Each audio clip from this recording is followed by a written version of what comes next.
From NPR headquarters in Washington, D.C., welcome to WAMU 88.5's D.C. Mayoral Candidate Forum, a presentation of WAMU 88.5 News and the Kojo Nnamdi Show.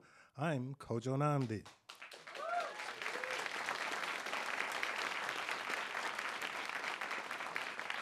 We're conducting tonight's conversation from the epicenter of changes that have swept through this city during the past 2 decades.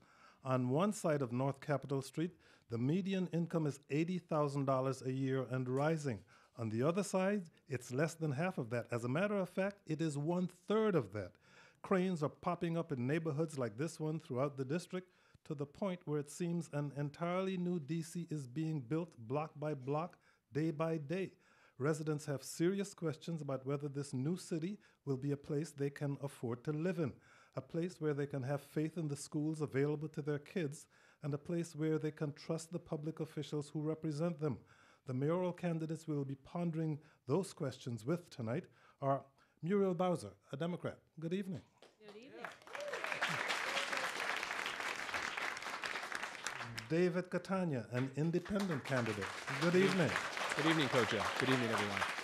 And Carol Schwartz, also an independent candidate. Good evening. Thank you. Hi, Kojo. Our panelists asking them questions are WAMU resident political analyst, NBC Forder, and current newspapers columnist, and pervasive presence at all debates, Tom Sherwood. And WAMU 88.5 reporter, Patrick Madden, who is going to ask the first question here in a moment. But first, I'd like to spell out how we're going to be conducting this forum, both to the candidates and to the audience. We will not be keeping a clock on your responses, but we'd like you to keep them as brief as possible. We also ask that you respect those asking you the questions and, of course, one another. Believe me when I say that I do not think that the person who speaks the most tonight will necessarily be considered the winner of this debate. And for members of the audience, just please be respectful. In that spirit, I hand over my full attention and my respect to Patrick Madden. All right, first question is for Councilmember Bowser. Many would say we are having an affordable housing crisis here in D.C. Longtime residents are being displaced. New couples say it's impossible to afford a place to raise a family. Councilmember Bowser, since you have been head of the Housing and Economic Development Committee, what do you consider to be your signature achievement in addressing the affordable housing crisis, and how would you gauge its success? Well, thank you for that question, Patrick. And I think your question, it leads to lots of questions and certainly lots of discussion, much of what Kojo led in our debate with. We are a city that is growing at a very rapid pace. We have a net increase of 1,000 new people every month in the District of Columbia. We're attracting new businesses and new restaurants and the like. And part of the pressures that has put on housing prices, especially in recent years, but we've seen this progression over the last 20 years, is very significant.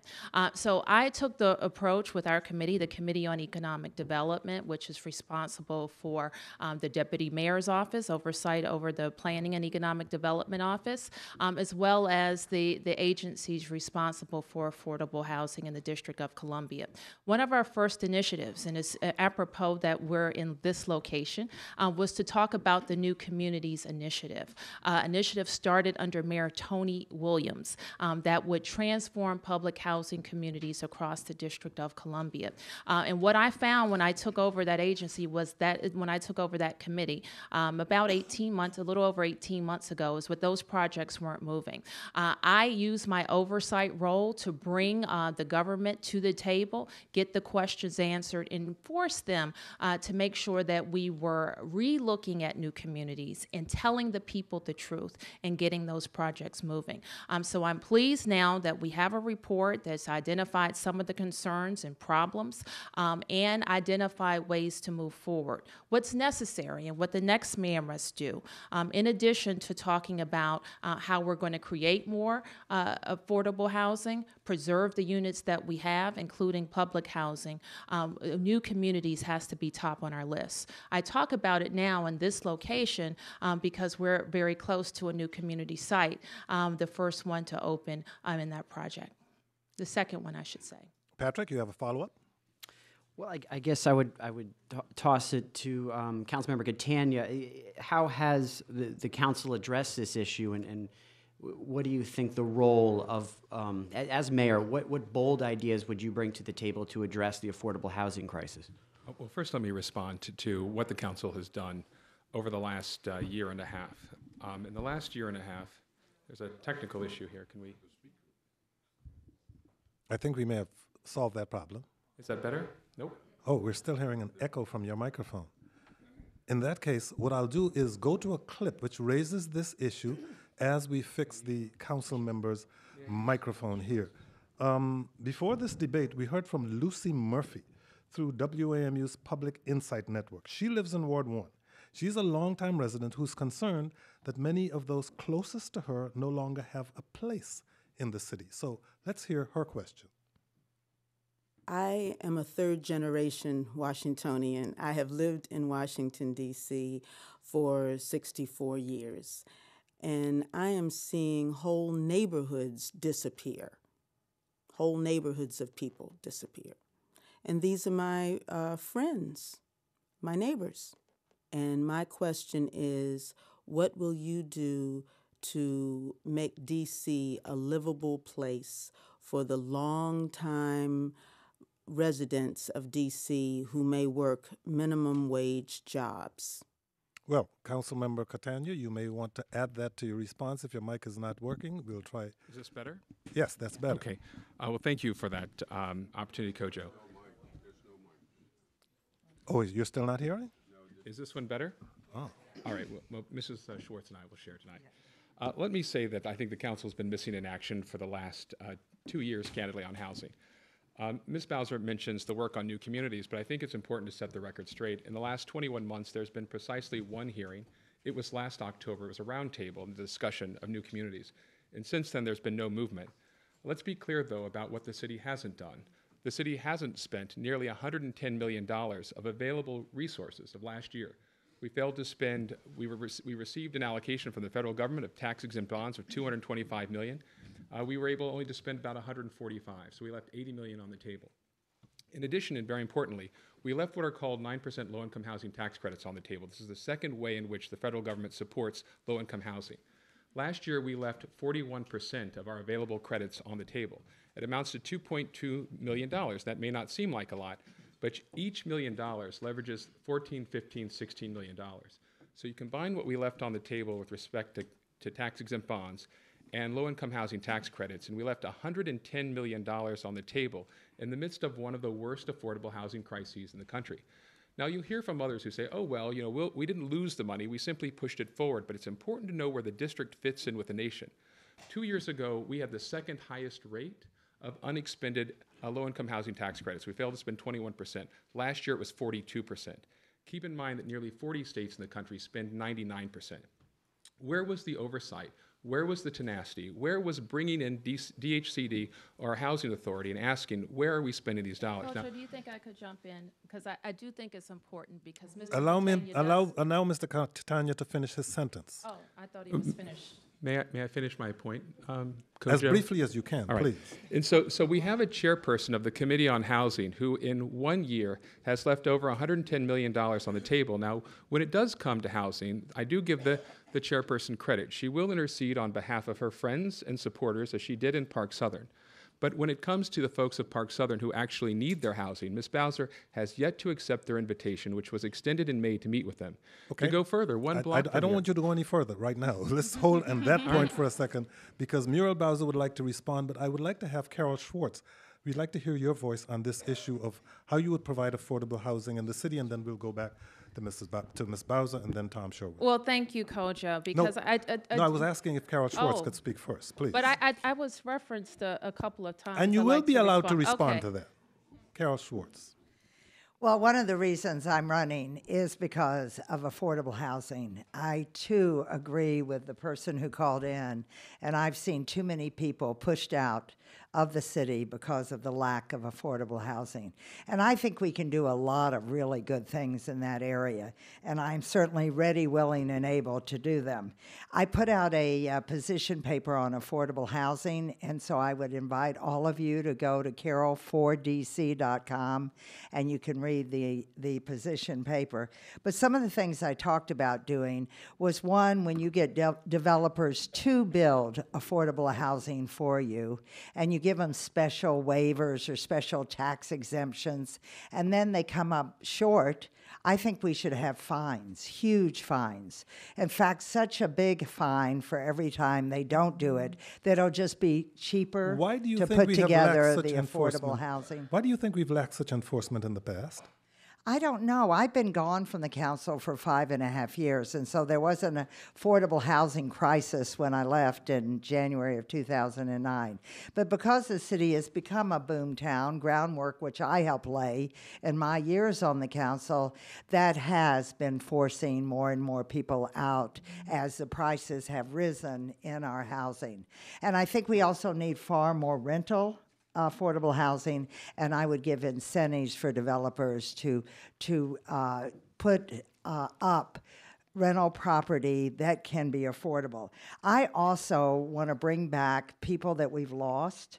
You know, I want to bring back Ward 9. You all know who I'm talking about, don't you, in Ward 9? That's Prince George's County. I want to bring them back. So in my affordable housing position paper, I put a tax credit in for returning people that used to live here, that went out, some of them for affordable housing, some of them to educate their children, but bring them back and give them a tax credit. Of course, they'd have to prove they lived here, they have to prove they left, but then, and for a certain amount of time, but then bring them back. I'm going to try to have to. And that would, may I just, the last sentence, that would help us keep our glorious diversity, which is diminishing due to our lack of affordable housing. Ms. Bowser, you respond, and I'm going to remind our candidates to try to keep your responses brief. I'm going to bring out the time clock, 1 minute for each response. Please go ahead. Well, thank you. And I wanted to respond to Mr. Catania's statement because he made it in our last debate, and it's really necessary to set the record straight. He's suggesting to you that the government failed to spend money, and that's just not accurate. You can check with the Department of Housing and Community Development, our Housing Finance Agency, and they'll all tell you. It is true that the government is afforded, or the city is afforded certain low-income tax credits, and those developers, private developers, are using those credits every year. The projects that apply and qualify are awarded all of those funds. So those monies are being used. The monies can be used over a 3-year period, and as we see the development projects and housing projects, that's how long they take to mature. Oftentimes, we have seen many, many, many new affordable housing projects developed over the last 2 years that have delivered in this time and that have started in this time and that through the pipeline. Our committee, Mr. Catania points to a hearing. Every hearing that we have about the budget and oversight deals with affordable housing and deals with the New Communities Initiative. So that's how we move forward. But what's important is that we also look to what the future looks like for affordable housing. And we know that I am committed to investing $100 million per year for affordable housing. That's for new units, but also for the preservation of units. Out of time. But I thought we didn't have a clock, Kojo. I just instituted I mean, how could I be out of time if we don't have a clock? I just instituted one. Okay, all right, fair enough. It's your show. I'm glad that I'm not the moderator tonight. All right, and you can't buy or rent a house if you don't have a job. Correct. Do we need a radical makeover of the city's employment services department? Yes. No. We need a better moderator. No, that was a brief answer. The D.C. Fiscal Policy Institute says 60,000 adults do not have a high school degree in this city, but only 1 in 8 gets help from the city for literacy for jobs. A new federal Inspector General report, just out last month, says the Department of Employment Services can't account for the jobs that they find, they can't account whether they're maintained, and they can't detect fraud. People are hurting, they need jobs. Mr. Catania first. Thank you, Tom. First, I'd like to respond to Ms. Bowser's last point. And I am watching the clock. The fact of the matter is, the District of Columbia has the worst expenditure rate in the country with respect to these dollars. The fact that you may or may not be able to push dollars off into the future is small consolation to people who need housing today, and the loss of $110 million last year is sufficient. Yeah. With respect to the issue of jobs, look, this is a legacy. Employment services, particularly, it's a bureaucracy. Well, the Department of Employment Services, I've always or often joked that of the 600 or so jobs the Department of Employment Services created are for the people who work at the Department of Employment Services, that they haven't in fact invested in the kinds of meaningful job training where there are accountability regimens, where they're tied to actually performance contracts where people make sure they have employment. But Tom, the issue is whether or not, and how our pre-K through 12 education system for generations, how we failed our folks. And at some point you have to ask, what can the Department of Employment Services do when individuals are graduating at a 63% on time, or where they are on a 4th or 5th grade reading level, where most jobs require at least an 8th grade education? The Department of Employment Services would be well served by returning the private sector to the table and asking the private sector, how can we actually turn this around? Our Workforce Investment Council is dominated by nonprofits and government, and by looking at new types of incentives so that we can access employment. And these include wage credits and refundable wage credits to make it possible for people to have jobs. More attention. Ms. Schwartz, a minute for this, just as a response. Yes. Well, when I was on the council, I used to direct money all the time through Public Works and the Environment wherever I found additional resources for adult education program. They used to have pretty good programs at the University of the District of Columbia. Now I think through our community college, I'm running into the same problem. With the microphone? Looks like My I'll mic have to. has quite a lot of feedback as well. Maybe if I put it further away, is that a little better? It gives out if you talk too long. No. It's fine for air. Mics are censoring us. But anyway, oh God. Well, you're listening to WAMU 88.5's DC Mayoral Forum from NPR headquarters in Washington, D.C. The candidates we're speaking with are Muriel Bowser, David Catania, and Carol Schwartz. We are clearly having some microphone problems at this point, but try again, Ms. Schwartz. Well, so I do think that our adult illiteracy is something I want to tackle, and I want to use our schools for adult literacy programs on evenings and weekends, so they be like community schools. I also think that obviously... There you go. Obviously, better. Marvelous. Yes. That obviously the Department of Employment Services needs to be as good as it can be, and because we do have very special needs in unemployment, especially when you look at Ward 8, it is sad to see. And I think that I agree with Mr. Catania that with the education aspects, we've got to get our schools up to snuff so that they can provide the kind of education that all of our people need to order to get jobs. But for the ones that already graduated, we didn't serve them well. We're going to have to do a lot of catch-up work, and I'm certainly willing to do it. Ms. Bowser, I'm talking about the Employment Services Department. I can talk loud enough.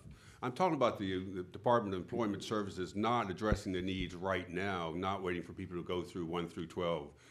What would you do as mayor to put more job training on the table where people actually get jobs that they can hold? Well, I get frustrated with the conversation about job training, and largely what we found is that there are no checks in place to see if all that job training actually leads to jobs.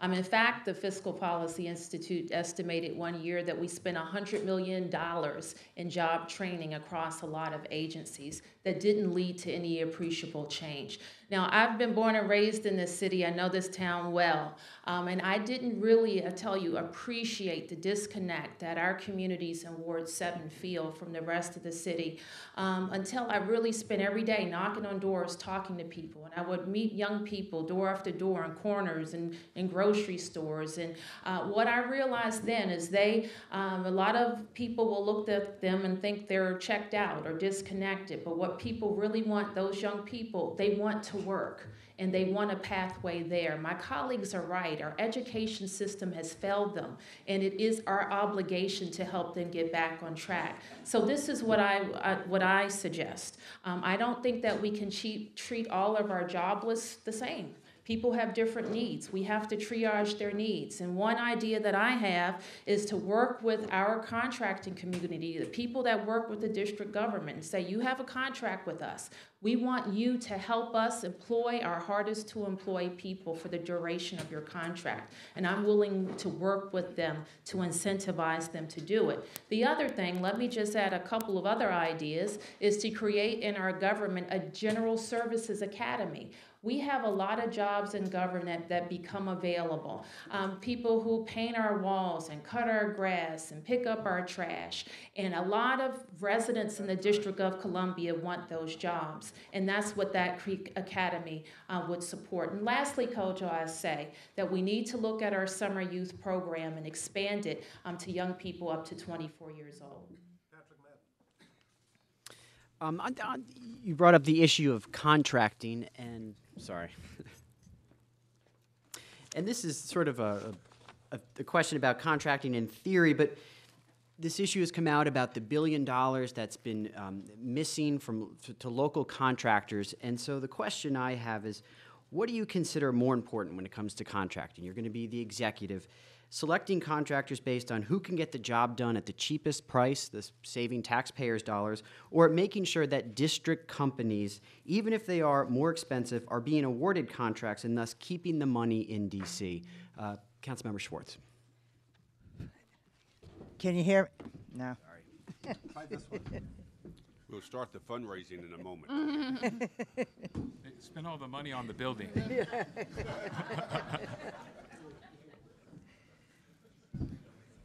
I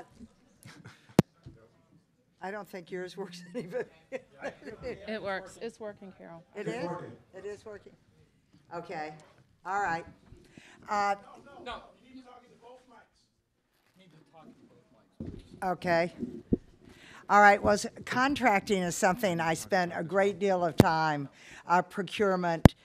When I was on the council, I chaired the Committee on Government Operations. So I wanted to ensure that we had competitive bids and not just, hey, buddy, come and get it.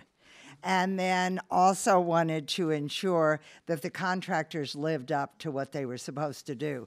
I think your question, Patrick, about what should we have in the way DC businesses, minority-owned especially businesses, or the lowest. I think a combination of both, and I think we have a system in place now where you give extra points for those that have are certified district businesses, as well as having the minority participation. And so I think that's sort of taken care of.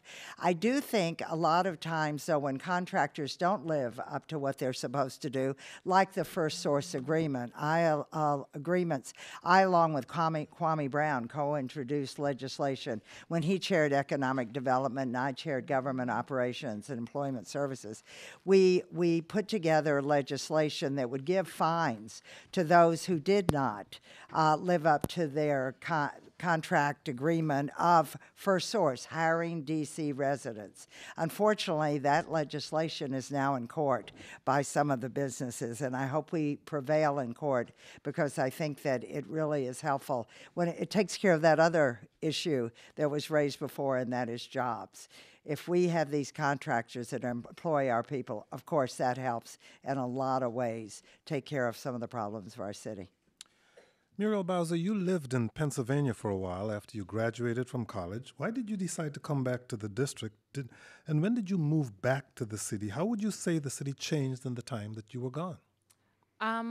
Okay, I went to college in Pittsburgh, and I went to college in the early 90s when, of course, our city was very different.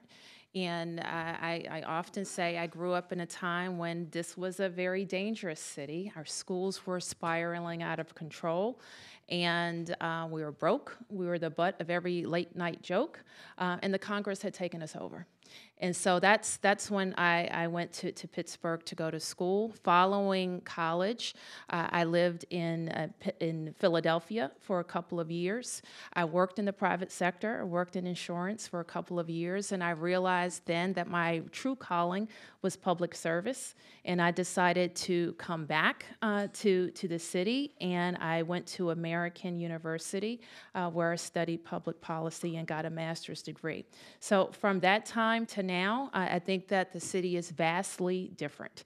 And I don't think any of us is nostalgic for those days gone by. We enjoy the new development. We enjoy new restaurants. We enjoy safer streets. And we certainly enjoy the improvements to services in our governments and the fact that our schools are moving in the right direction. What I hear, however, and what I feel myself, is that there's still a great anxiety in the government about what that progress means for a senior resident who wants to be able to age in place in their home, for a young family who wants to be able to buy a home, and for people who are struggling and working hard every day to get out of poverty and into the middle class. Councilmember Catania, you came here for college and for law school. What was it about the city that made you decide to stay here? You know, I came to Washington for the reason that so many people come to Washington, and that is because it provided me a safer place and a more hospitable place than the place that I came from. You know, coming, and many folks from the LGBT community, many African Americans, for instance, came from the South to Washington because it was a place that gave us equal opportunity. I fell in love with Washington. I felt at home at Washington immediately, and you know, one of the reasons why I ran for office was because I was so profoundly grateful for the opportunities that I have here that I would not have had in Missouri. And I think we all owe a great debt. I mean, warts and all, we love our city, and that's one thing I think that unites the three candidates for mayor. And it is that love that has drawn me to make the decision to run. It's because while there are cranes in the air, there is problem in the streets, and it's something like this. For the last 2 years, our economy has shrunk. We are in the middle of a recession. Our two most important industries, legal services and government, are shrinking. Since sequestration, we've lost about 14,000 federal workers, 7% of our workforce. And we need a mayor who understands the private sector, who understands the internal strengths of our economy, and how we're going to strengthen hospitality, healthcare, education, and incentivize the new economy companies so that the next generation who comes here seeking a better life, the next generation that comes here seeking opportunity, has what we take for granted. I'm profoundly grateful to the citizens of this city for creating a safe place for us, and intend to spend my entire life here. Carol Schwartz, your affection for the city is taken for granted because you have served the city in elected positions both on the school board and on the council. What made you decide to come back and run for office as mayor again? Well, I got concerned about what was happening with our city. As you know, I didn't leave Kojo by choice. I wanted to remain on the council, but I gave sick leave to workers. And a thing I'm very proud of, in fact, probably the thing I'm most proud of. But because of that, I was targeted in the primary in 2008. So I lost my seat and lost that election. And then I thought, well, I'm going to try a write-in campaign and see if I can hold on to it. And fortunately, 40,000 plus people wrote my name in if we had demanded a recount, but I wouldn't have the city spend that money. It was probably something like 50 to 60,000 people wrote my name in. But it would not have been enough to overcome the person who drew number one on the ballot, and that was Michael Brown. So the city got a real good trade-off there. Michael Brown is now serving the first month, I think, of his 39-month term in a prison. But I was no longer in elected office, so I didn't leave by choice. I tried to retire gracefully, but I found that my retirement skills were not as good as my working skills. And I also found that I missed being part of the workings of the city and was very concerned about seeing, as I mentioned before, our glorious diversity diminished and seeing people pushed out, not having enough affordable housing. I was also worried sick about the corruption that was going on in the city, and I want to do something about all of the above. Here's Tom Sherwood. Let's stay on this subject for. Can you hear me? Yes, we can hear Oh, you. excellent. I can barely hear myself. Ms. Schwartz, as much as everyone knows in your 5 tries for mayor, you would really like to be mayor. I don't think anyone doubts that. That's You right. would love the city and want to be mayor. It's not new news, right? It is not, that is not new news, but it is also no doubt that you just alluded to the fact that you were defeated in 2008, and the man sitting to your right, David Catania, was helped that defeat by organizing opposition to you, and you lost. The recent poll that you heard on the news just before we started is that, and you're in 3rd place, you've been in 3rd place for all the polls, that you may be hurting Muriel Bowser's chances to become mayor rather than Mr. Catania's. If you are not going to stay in 3rd place, do you have a choice for mayor if it's not going to be you?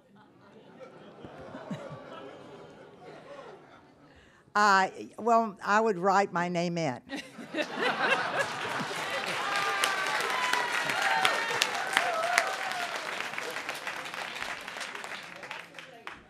And Well, if that's good. Is that your answer? We can move on. yes. I know you don't want to talk about it. Mr. Catania, you helped defeat Ms. Schwartz. What do you think about the fact she got into the race? Well, I would just reject the characterization that I organized it. It's true, I did not support Ms. Schwartz. What's ironic is that 20 years ago, this year, I was actually in 1994 when Ms. Schwartz ran the first time. I was very proud to support her and work for her. And then when I went to join the council in 97, I went to seek her support as a fellow party nominee. I wasn't able to accomplish that. And in 98, when I ran again, I asked for her support and didn't receive it. Okay, may I follow up on this? Because you were a Republican, as Ms. Schwartz was. Right. And 10 years ago, you left the party because the Republican Party was against LGBT issues and same-sex marriage. Had the Republican Party embraced LGBT issues and same-sex marriage, would you still be a Republican? Well, Tom, I think it was more issues than just that. I think that was the straw that broke the camel's back. You know, the Republican Party that existed when I grew up doesn't bear any resemblance to the party now, and it's certainly the same was true 10 years ago. I did what I had to do to be a good member of the party, to try to raise money in order to get a seat at the table, because that's the way it works in politics. I was able to try to get the Republican Party to engage in urban issues, to engage in issues of housing, LGBT, and others. But the fact of the matter is the party had just drifted so far that it was the straw that broke the camel's back. And All right, that's good. Thank you. Wait, May we Tom, hear from? Tom, No, I I'm sorry. would like- Excuse me. Tom, can I just add? I'm going to go to Ms. Bowser Thank asking you. about the candidacies over here. I would. I'm sorry. I'm speaking to Okay. Ms. No, Bowser. I just wanted to add on because we just heard that Mr. Catania didn't organize the race against Carol, and everybody knows that that's not true. That he not only recruited the candidate, everybody who supported that candidate also supported him throughout all of his races. So it's obviously very clear. I frankly thought that the effort against Carol, and I was proud to join her in the fight for safe and sick leave for residents across the District of Columbia. I was offended by the attacks against her because she stood up for people to have sick leave. When she lost her primary, I did something that I thought I might never do. And that was to support a Republican, frankly, because I thought that she was the best person for the job, and I Would you endorsed vote her for in her Carol right. Schwartz for mayor? I would consider it if if these were the choices. Carol Schwartz.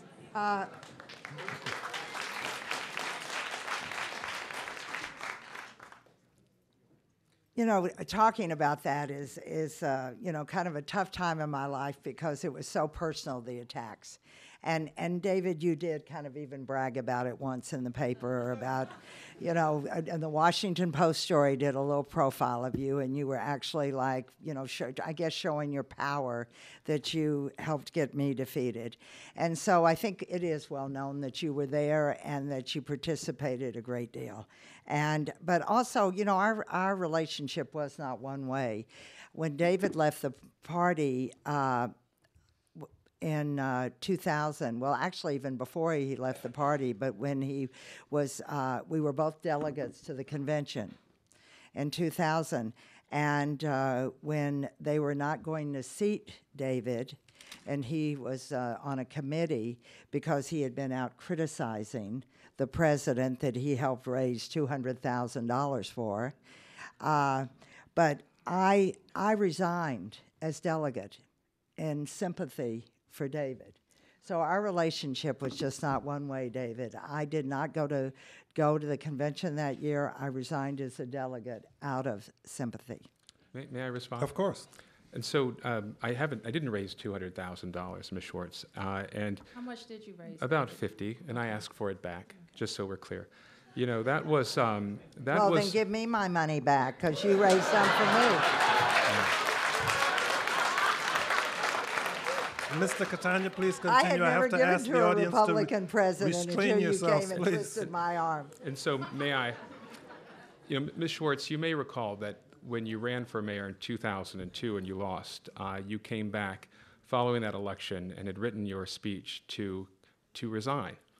And it was Mr. Sherwood who stopped me in the hallway and told me that, did you hear that Carol was going to resign? I went to you, Carol, I went to Chairman Kropp, and I went to Kathy Patterson, who will confirm, and Kevin Chavis.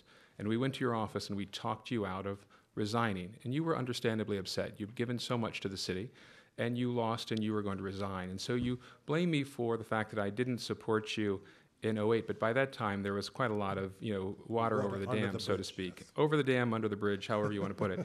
And so, but Carol, you know, that we're big boys and girls, and this is politics. We're not entitled to anything, but I think you had 6 years more on the council than you might otherwise have had, but for that opportunity. As far as, you know, the fact that I raised money for George Bush, you know, we coulda, woulda, shoulda. I did what I was supposed to do to try to raise money to get a voice at the table, and I did go to Crawford. You know what I did? I talked to him about LGBT issues, city issues, and urban issues. My partner and I went to the belly of the beast to raise the flag when it was no longer possible to think that we could have movement towards the center, towards reason. I left. And people make fun of that, and that's their right. But I don't think there's a person on this stage who's told the President of the United States what he can do to his party, to his face. Turned his back on the money, the power, and the prestige. I did that. Okay. I did that because it was the right thing to do, and I'd do it again. Okay, we do have to move forward at this point. Can Thank I you. just, one more thing, if you would You're indulge going to me a minute. reflect on the past for another second? Yes, just another second. And that is, you know, from the time I announced, the day I announced, David's campaign said that I was just in it. Oh, I was like a put-up job by you, Muriel, and you were paying me off. And by the way, I'm still waiting for my check. But because I was running because out of vengeance or, you know, to spoil, yeah, I had a good break. I had a good break, and I enjoyed my break. And even though I can't look upon David with great fondness anymore because of the nasty personal attack that went on in 2008, I am not running having anything to do with you, and I want to say that to your face. I want to be mayor. I wanted to be mayor. I ran the first time when you were a teenager. You really had nothing to do with my running for mayor. You have nothing to do with my running for mayor now, even though your ego may like to think that it does. Okay, let's move on to you, and Patrick so I Knapp. just wanted to But say Kojo? that. I've heard it Allow us over to- and over in allow this us to move campaign. forward Let's into the drop it. Question. into the present and into the future. I I'd like knew to- that Tom Sherwood would start To something. add. I'd like to move the discussion to ethics. Yes, please. Move on. Councilmember Bowser. Yes. You voted to support campaign finance reform, and in this legislation, it closed a big loophole in the law that allows developers and other business people to basically exceed contribution limits through the use of these so-called LLCs. So this law was passed, but it doesn't kick in until next year. In the meantime, your mayoral campaign, along with several others, continued to raise money through this loophole. What example do you think this sets as someone hoping to become the city's next mayor? Well, thank you for that question. I think it's important, and you know that I supported the legislation, and I've supported other legislation that would make our campaign finance rules and regulations more transparent, require greater disclosure, more penalties for people who break the rules, and more importantly, gave the Office of Campaign Finance for the first time, and I don't know how long, more money. $1 million more money came out of our committee so that they could hire investigators and auditors. years. The law that you talked about was actually passed in the middle of my mayoral campaign. I got started 18 months ago, last March 2013, and the law was passed sometime in the middle of our campaign. And the reason that the date was set that way is because all of the council members believed that you couldn't change the rules in the middle of the game. And so we had been raising money. I don't remember the exact date that it passed, but we had been in the campaign for some months and had been raising money for some months. But why continue doing it if you thought that perhaps it wasn't right? Well, it is according to the law, so it's not wrong, and the law changes, and when the law changes, we'll be completely compliant with it. And to be honest with you, we were also in a campaign with other campaigns that were following that ethic, and so I intend to be fully compliant with the law when it changes. Prior to the debate, we heard from Sahar Shafkat, a Ward 1 voter, who said that while she is a DC United fan, she's got deep concerns about the proposal to pave the way for a new soccer stadium at Buzzard Point. Here's what she had to say. I'm a huge fan of DC United and I love the team, but I'm really deeply concerned about this deal because I am concerned about using public funds for helping a private business. I'm also concerned that the addition of even more condos on U Street will help drive up the cost of housing in our city. I think that the stadium deal, as I understand it, is a really bad deal for DC, for the residents of DC, for our fantastic city. And I am looking for a candidate who pledges to oppose this deal. This is the only issue I'm voting on. Councilmember Catania, are you the candidate that Sahara is looking for? I don't believe I am. I'm looking to have a fair deal, a deal where the city is willing to put up the infrastructure dollars and the land in exchange for the owners funding the stadium itself. I'm not in favor of the land swap with the Anchorage company for the Reeve Center. That's a subject for another day. If we're going to build a stadium, I'd like to see us build it and make a success out of it, and that means a transportation plan and a housing plan that accompanies it. I think I would support this as a slightly different deal than the deal that we were offered with Major League Baseball, where it was a $700 million deal where the city paid everything and Major League Baseball paid nothing. And I couldn't support that deal. I didn't think it was a self-respecting deal, but this one I can support. Carol Schwartz, what would you say about Sahara's concerns, and what do you feel is at stake with this stadium proposal and whether it moves forward? Well, I also think this deal, because it does have the team building their own stadium, is not a bad one for the city, even though we have to do all the infrastructure things and all. But I don't like the land swap part of the deal at all. I think to give Anchorage for a sliver of land in deserted Buzzard Point, give that company, we would give them $21 million, and then we would let them have the Reeve Center in the middle of our booming corridor of 14th and U. We would give them that land for $55.5 million, which according to our former CFO, Nnamdi, was valued at $185 million several years ago. That's a raw deal, and I would not participate in that at all. Councilmember Bowser, what are you going to do to get Sahara's vote? Well, let me tell her this, that we are a world-class city, and soccer is the world's game. And we need to do everything that we need to do to make sure that we have soccer in the District of Columbia. I share the concerns that my colleagues have mentioned about making sure we have a fair deal, and we're going to work very hard to get one. I think what's important is we heard mention the national stadium, and all of the back and forth that went to getting to a deal at National Stadium. And tomorrow we get to see our Nationals go and play a very important game, and we're all going to be rooting for them. What I'm struck by, now, I grew up here, so I didn't grow up with baseball. because we didn't have a baseball team for my whole life. My father, on the other hand, is a baseball fanatic because he did have baseball. And I know, just looking in my own family, the impact of baseball leaving the city and not having that as a pastime has meant to young people that makes you want to all bring across soccer the city. What I'm saying is this: the investment in baseball has made a difference in the city for our civic pride, but also in real dollars. I think the estimate is that it's spinning off $1 billion from jobs and spending and new residents that have spurned the You area. only have about 10 seconds. Yes, so I just say this as I started.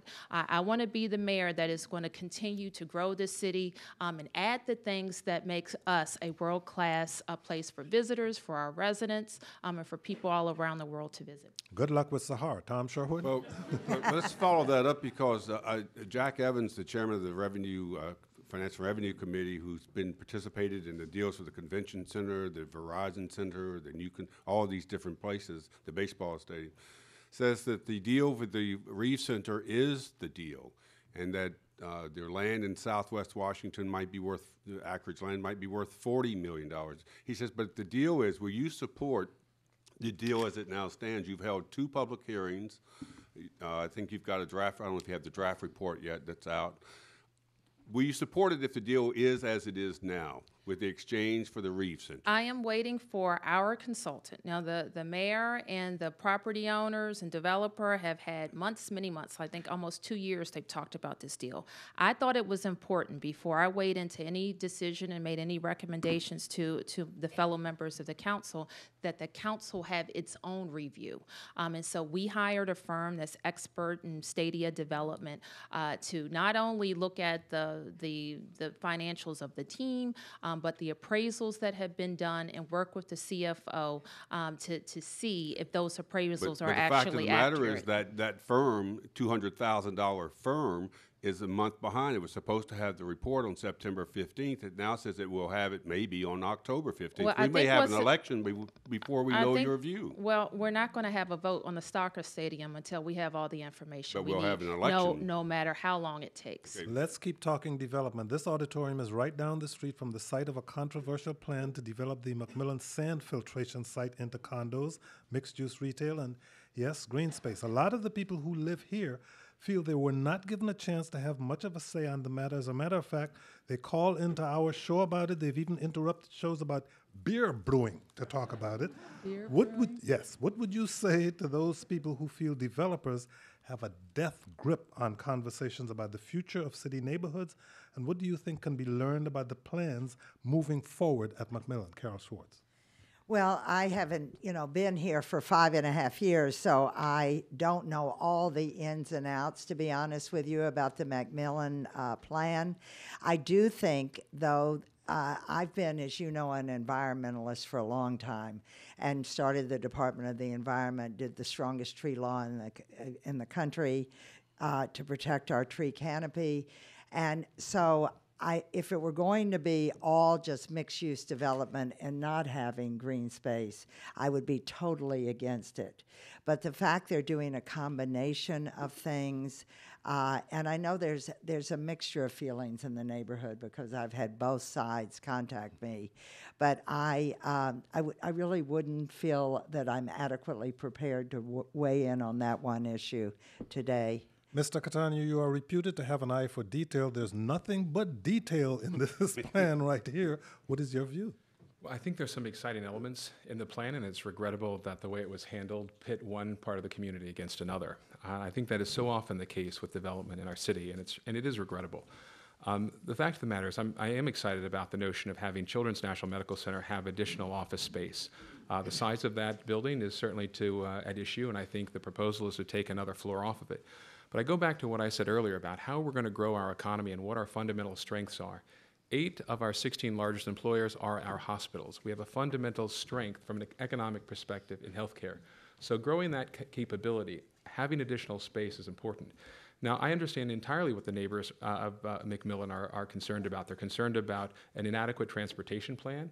They're concerned about the absence of the green space, which is so obvious to the improvement of the community and our livelihood and well-being. But mostly, I think they're offended at not being consulted and not truly being incorporated as partners. How would you change that? What we do very often in the city when it comes to economic development, we do the deals, we pick the winners, and then we discuss price. And this is a perfect example. We picked the winner. We picked the trio that's going to develop it before we discussed what we're getting, before we had community input. And so you have fait accompli imposed on communities, and then they're left entirely unempowered. And why are so you feel there's too much power in the hands of the developers rather than the community? There's entirely too much power in the hands of developers, number one. Number two, if I might, the way in which we pick winners in the city is obnoxious. We need to have open, transparent solicitations where people compete fairly, not these subjective determinations that you win or you win. It leaves the impression that we are not open and honest and transparent. Okay. We need to improve the way in which we dispose of property, and we need to incorporate the communities affected. Ms. Bowser, we only have about 3 minutes left in this hour. You have about a minute of that. Well, to your point, Kojo, I do think that there are better ways to redevelop large parcels like McMillan. And I'll say this, I've watched McMillan in that state for just about my entire life. And it needs to be redeveloped, and it needs to be developed in a smart way and in a neighborhood-sensitive way. I think that the experience that we had at Walter Reed is instructive for how we can develop other large neighborhood parcels. We had a BRAC, and the BRAC required a certain community development process that lasted about 18 months, but at the end of the day, there was wide neighborhood consensus. We were able to get the reuse plan passed unanimously through the council, and people are excited to have a job center, to have recreation space, to have affordable housing and retail. If you're elected, will you revisit this whole plan? What, the McMillan plan?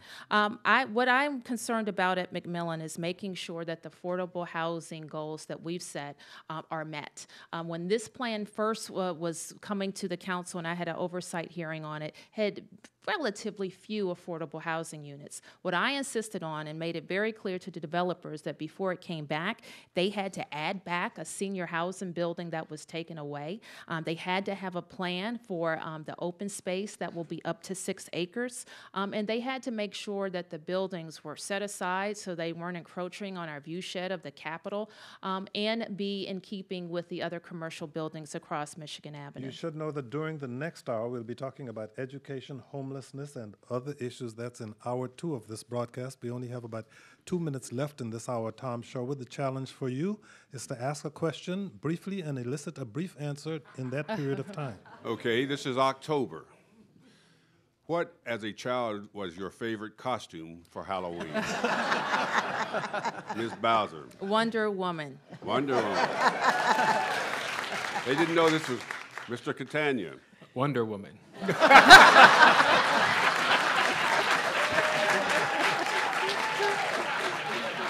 And I actually was going to say the same thing. Wonder Woman. Mr. Kojo Nnamdi. I grew up in a country in which Halloween was not celebrated, so I had no favorite Madden. costume as a I'll have child. to go with Superman. Keep it. We were always hobos because we didn't have to buy any costumes because we were poor. You do have a minute left. You can ask another question. No. All right, who can name the 3 rating agencies for the city where the city's bond ratings have gone up? Who can name the 3 ratings agencies? I'll get your Moody's, notes. Standard & Poor's, and Fitch. Everyone gets this since Agent 50 didn't get it. Well, All right. Tom Sherwood, Have we eaten the time up? you are eating the time up, but you're not eating the time up enough. We still have about 30 seconds more for you to ask another question. Or Patrick Madden, if you have a Patrick may 30-second have a silly question. question. I don't. It doesn't have to be silly in order for the question to be brief. Ladies and gentlemen, you should know that you're listening to WAMU 88.5's D.C. Mayoral Forum from NPR headquarters in Washington, D.C. The candidates we're speaking with are Muriel Bowser. She's a member of the D.C. Council who represents Ward 4. She's the Democratic nominee mayor. David Catania, he's a member of the council who holds an at-large seat. He's an independent candidate for mayor. And Carol Schwartz, she's a former member of the D.C. Council who held an at-large seat. She's an independent candidate for mayor. We'll be coming back in another hour, but for the time being, let's hear it for all our candidates. You're listening to WAMU 88.5, your community-supported NPR news station from American University and HD at 88.5. We'll return to the debate in a minute, but first, a news update from